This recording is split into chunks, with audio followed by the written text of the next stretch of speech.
A terrifying scene on a crowded West Palm Beach street today, starting with a man standing in the median and opening fire on a car. Police say at least 45 shots were fired. 3 people were injured. Ari Hyde has more from witnesses and the latest on the search for the shooter or shooters.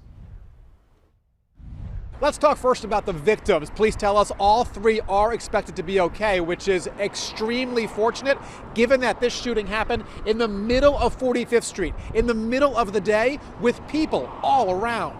Yeah, just heard pops, looked over, saw the dude standing in the median with one hand, hoodie up, blasting the car. It was like bang, bang, bang, bang. They pretty much unloaded the mag right there on the median. Right around 1:30 p.m., 45th Street, just east of Military Trail. Police say people in 2 cars were fighting as they were driving west. Not a road rage dispute. This is something where these 2 parties apparently are known to each other.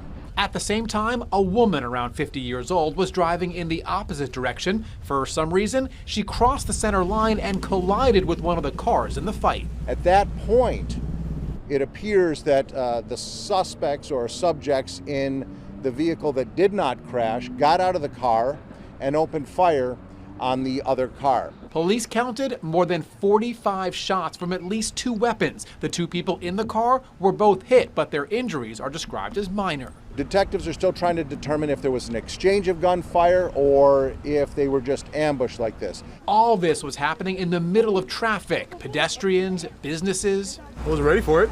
I was talking to a customer and they just started shooting right there. It was crazy.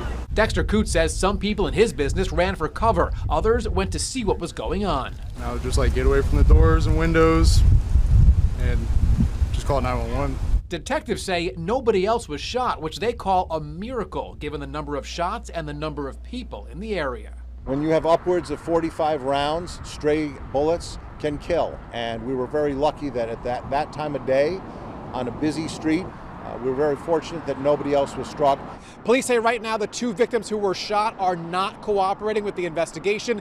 Detectives at this point have not released any information about the shooters nor about the vehicle they were driving. If you have any information about this shooting, please call the West Palm Beach Police. In West Palm Beach, Ari Hyde, WPBF 25 News.